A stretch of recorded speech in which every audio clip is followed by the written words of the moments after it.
kinonsultan ka ba rito ng scriptwriter or during the shoot ng mga traditions talaga? Kasi kung minsan may mga pelikula na hindi nagiging totoo for eksena. Yes. When we started shooting this movie, may mga pinag-usapan kami ni Direk na parang hindi ganun ang totoong Chinese na character. So, we discussed some things and then very open naman si Direk. Binago rin niya. He told the scriptwriter na dapat ganito, dapat ganyan. So may mga changes kami ginawa. So we had a new script that came out para maging realistic talaga yung film. Ikaw ba, Richard, sa anak mo na alam ko dito naman marrying age, will you be practicing yung kultura niya, Chinese? So dapat Chinese to Chinese para huwag lumabas sa yaman. Siguro hindi ko pwede gawin sa kanya kasi ang wife ko is Filipina eh.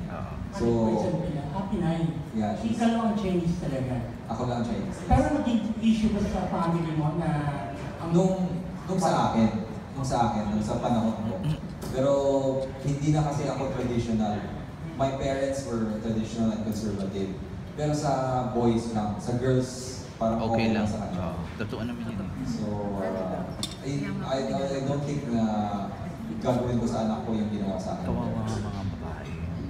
Sa China. Ikaw ba, Richard, sa ilang medyo, hindi na conservative, sa bahay niyo ba meron kayong mga Chinese idols?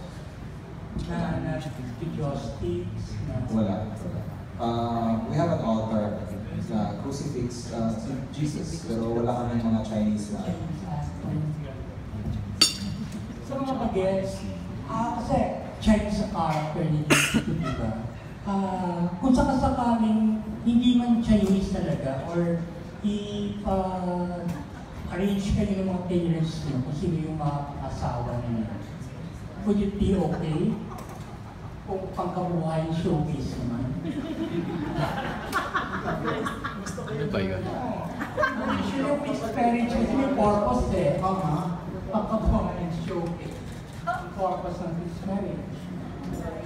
Enchong Janela Marlo.